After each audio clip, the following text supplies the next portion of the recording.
का त्योहार हिंदू समुदाय के सबसे प्रमुख त्योहारों में से एक है। होली का एक महत्वपूर्ण हिस्सा है होलिका दहन। इसे फाल्गुन मास की पूर्णिमा को मनाया जाता है तथा इसके अगले दिन रंग गुलाल की होली होती है। कई अन्य हिंदू त्योहारों की तरह होली भी बुराई पर अच्छाई की जीत का प्रतीक है। हम हर वर्ष बड़े ही धूमधाम से रंगों का त्योहार होली मनाते हैं। उससे एक दिन पहले मुख्य होली का त्योहार मनाया जाता है, जिसे होलिका दहन कहते हैं। इसमें सुबह के समय लोग वहां जाकर पूजा करते हैं, जहां रात को होलिका दहन होना होता है और रात में धूमधाम से होलिका दहन किया जाता है। हर त्योहार की अपनी एक कहानी होती है, जो धार्मिक मान्यताओं पर आधारित होती है। होली के पीछे भी एक कहानी है। इसकी कथा सतयुग के एक दैत्यराज हिरण्यकश्यप व उसके पुत्र भक्त प्रहलाद से जुड़ी हुई है। महर्षि कश्यप की पत्नी दक्ष पुत्री दीति के गर्भ से 2 महान पराक्रमी बालकों का जन्म हुआ। इनमें से बड़े का नाम हिरण्यकश्यप और छोटे का नाम हिरण्याक्ष था। दोनों ही महाबलशाली, महापराक्रमी और आत्मबल संपन्न थे। दोनों भाइयों ने युद्ध में देवताओं को पराजित करके स्वर्ग पर अधिकार कर लिया। एक समय जब हिरण्याक्ष ने पृथ्वी को पाताल में ले जाकर छिपा दिया, तब भगवान विष्णु ने वराह अवतार लेकर पृथ्वी की रक्षा के लिए हिरण्याक्ष का वध किया। अपने प्रिय भाई हिरण्याक्ष के वध से दुखी होकर हिरण्यकश्यप महेंद्राचल पर्वत पर चला गया। वो भगवान विष्णु द्वारा अपने भाई की हत्या का बदला लेने के लिए ब्रह्मा जी की घोर तपस्या करने लगा। तभी इंद्र आदि देवताओं ने हिरण्यकश्यप के राज्य पर आक्रमण कर दिया और उन्हें राज्य विहीन कर दिया। दैत्यगण इस युद्ध में पराजित हुए और पाताल लोक को भाग गए। देवराज इंद्र, लगता है सारे दैत्य डरकर पाताल लोक में जाकर छुप गए हैं। बस हिरण्यकश्यप की पत्नी कयाधु ही महल में शेष है। हिरण्यकश्यप की पत्नी कयाधु को बंदी बना लो। देवराज इंद्र ने हिरण्यकश्यप के महल में प्रवेश करके उसकी पत्नी कयाधु को बंदी बना लिया। मुझे छोड़ दीजिए देवराज इंद्र, मैं गर्भवती हूँ। नहीं, हम एक दैत्य की पत्नी को यहाँ नहीं छोड़ सकते। ये हम सभी देवताओं के लिए हानिकारक है। देवराज इंद्र कयाधु को बंदी बनाकर ले जाने लगे। तभी रास्ते में उनकी देवर्षि नारद से भेंट हो गई। कोई बचाओ, मेरी रक्षा करो। नारायण नारायण। देवराज इंद्र, कयाधु को कहाँ ले जा रहे हो? देवर्षि नारद, इसके गर्भ में हिरण्यकश्यप का अंश है। अगर वो जीवित रहा तो एक दैत्य और जन्म ले लेगा। मैं ऐसा कदापि नहीं होने दूंगा। नहीं देवराज इंद्र, कयाधु के गर्भ में पल रहा शिशु आगे चलकर भगवान विष्णु का परम भक्त बनेगा। इसे मारना तुम्हारी शक्ति के बाहर है, अतः इसे छोड़ दो। नारद जी के कथन का मान रखते हुए इंद्र ने कयाधु को छोड़ दिया और वापस चले गए। नारद जी कयाधु को अपने आश्रम में ले आए और बोले, बेटी, तुम यहाँ आराम से रहो। जब तक तुम्हारा पति हिरण्यकश्यप अपनी तपस्या पूरी करके नहीं लौटता, तुम इसी आश्रम में रहोगी। हे देवर्षि, आपने मेरी और मेरी होने वाली संतान की रक्षा की। मैं सदैव आपकी आभारी रहूंगी। कयाधु उस आश्रम में नारद जी के सुंदर प्रवचनों का लाभ लेती हुई सुखपूर्वक रहने लगी, जिसका गर्भ में पल रहे शिशु पर भी गहरा प्रभाव पड़ा। भगवान विष्णु के नाम का जाप कयाधु और उसके होने वाले बच्चों के कानों में सदैव पड़ता रहता था। धीरे धीरे समय बीता और कयाधु ने एक पुत्र को जन्म दिया, जिसका नाम प्रहलाद रखा गया। इधर हिरण्यकश्यप की कठोर तपस्या पूरी हो चुकी थी। वरदान मिलने के बाद हिरण्यकश्यप को अपने ऊपर अहंकार हो गया और वो तीनों लोगों पर अत्याचार करने लगा। कुछ समय के बाद कयाधु भी प्रहलाद को लेकर राजमहल में आ गई। भक्त प्रहलाद शिक्षा दीक्षा ग्रहण करने गए तो वहां भी वो श्रीहरि का नाम ही जपते थे। जब ये बात हिरण्यकश्यप को पता चली तो वो क्रोध में आ गया। अरे, ये बड़ा दुरात्मा है, इसको मार डालो। अब इसके जीने से कोई लाभ नहीं है, क्योंकि ये शत्रु प्रेमी तो अपने कुल का ही नाश करने वाला हो गया है। नहीं नहीं स्वामी, ऐसा मत कीजिए। मेरे लाल, मेरे बालक को छोड़ दीजिए। ये आपका पुत्र है। सैनिकों ने प्रहलाद को अनेकों प्रकार से मारने की चेष्टा की, पर उनके सभी प्रयास श्रीहरि की कृपा से असफल हो जाते थे। हिरण्यकशिपु ने प्रहलाद के हाथ पैर बांधकर समुद्र में फेंकवाया, विषैले सांपों से डसवाया और पर्वत शिखर से गिराया, पर भगवान विष्णु के आशीर्वाद से प्रहलाद को कुछ भी नहीं हुआ। विष मिला भोजन खाने के बाद भी प्रहलाद पर कोई असर नहीं हुआ। प्रहलाद को मारने के सब प्रकार के प्रयास विफल हो चुके थे। एक दिन हिरण्यकश्यप इसी चिंता में डूबा हुआ था, तभी उसकी बहन होलिका उसके पास आई और बोली, भैया, मैं इतने महान बलशाली राजा को इस तरह चिंता में डूबा नहीं देख सकती। आपको आपकी सभी चिंताओं से मुक्ति दिलाने के लिए मैं आपके पास एक प्रस्ताव लेकर आई हूँ। कैसा प्रस्ताव बहन होलिका? मेरी तो सबसे बड़ी चिंता वो विष्णु भक्त प्रहलाद है।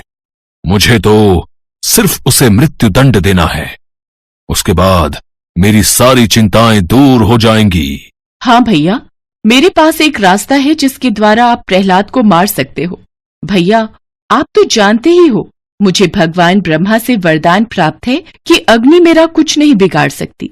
यदि मैं प्रहलाद को अपनी गोद में बिठाकर अग्नि में बैठ जाऊं, अर्थात सैनिकों की सहायता से एक बड़ी जगह पर चिता जलाई जाए और उस अग्नि में मैं प्रहलाद को अपनी गोद में लेकर बैठ जाऊंगी। मैं उसे कसकर पकड़कर रखूंगी ताकि वो उस अग्नि से निकलकर भागने न पाए और उसी चिता में जलकर भस्म हो जाए। उसके पश्चात प्रहलाद जलकर भस्म हो जाएगा और आपके मार्ग का कांटा भी साफ हो जाएगा। अति उत्तम बहन होलिका, अति उत्तम। शीघ्र ही मैं सैनिकों को आदेश देता हूँ कि प्रहलाद के लिए एक बड़ी चिता तैयार की जाए। इसके बाद हिरण्यकश्यप ने अपने सैनिकों को यही आदेश दिया। कुछ ही समय में एक खाली जगह पर विशाल लकड़ियां और घास फूस इकट्ठी कर दी गई और उसके बीचों बीच होलिका प्रहलाद को अपनी गोद में लेकर बैठ गई। इसके पश्चात हिरण्यकश्यप की आज्ञानुसार उस चिता में आग लगा दी गई। आग लगते ही प्रहलाद हमेशा की तरह विष्णु विष्णु का नाम जपने लगा। जैसे जैसे अग्नि की आंच उन तक पहुंचने लगी, वैसे वैसे होलिका को उसकी तपन महसूस होने लगी। वो आश्चर्यचकित थी, क्योंकि इससे पहले अग्नि ने उसे कभी ऐसा अनुभव नहीं करवाया था। अब अग्नि उन तक पहुंच चुकी थी और होलिका का शरीर उस अग्नि से जलने लगा था। तो वहीं प्रहलाद निश्चिंत होकर बैठा था और विष्णु नाम का जाप कर रहा था। होलिका को ये देखकर बहुत क्रोध आया और वो चीख चीख कर भगवान ब्रह्मा के दिए वरदान को झूठा बताने लगी। छल, मुझसे छल हुआ है। ब्रह्मदेव का वरदान झूठा है। बचाओ, कोई बचाओ। होलिका की बातों को सुनकर भगवान ब्रह्मा जी प्रकट हुए और बोले, शायद तुम भूल रही हो, ये वरदान देते समय मैंने तुमसे कहा था कि ये तभी प्रभावी होगा जब तुम इसे स्वयं की रक्षा करने या दूसरों की भलाई के लिए उपयोग करोगी, पर तुम्हारे हाथों से इस वरदान का दुरुपयोग हुआ है। तुमने इस वरदान के द्वारा निर्दोष बालक को मारने का दुस्साहस किया है, इसलिए तुम्हें अपनी करने का फल प्राप्त हुआ है। ये कहकर भगवान ब्रह्मा अंतर्ध्यान हो गए। वह अग्नि बहुत विशाल थी और होलिका चाहकर भी उस अग्नि से नहीं निकल सकती थी। प्रहलाद की रक्षा तो स्वयं नारायण कर रहे थे, इसलिए उसे कुछ नहीं हुआ। बाहर खड़े सभी सैनिक और हिरण्यकश्यप होलिका की चीख सुन रहे थे, पर कोई होलिका को नहीं बचा सका। देखते ही देखते होलिका का शरीर उसी अग्नि में जलकर भस्म हो गया, जबकि भक्त प्रहलाद सकुशल बाहर आ गया। तभी से उस दिन को होलिका दहन के नाम से मनाया जाता है और अगले दिन रंगों की होली होती है।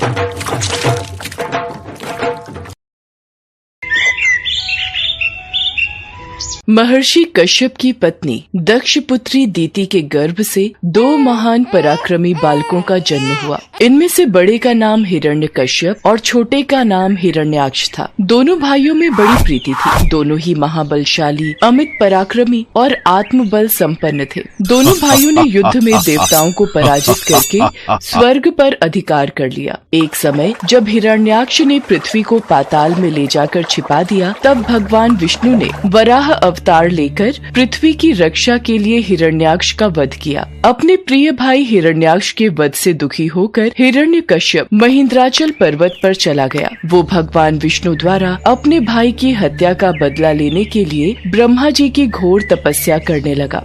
ओम ब्रह्मदेवाय नमः, ओम ब्रह्मदेवाय नमः, ओम ब्रह्मदेवाय नमः। यही सही समय है दैत्यों को परास्त करने का। हिरण्यकश्यप अपने राज्य में नहीं है।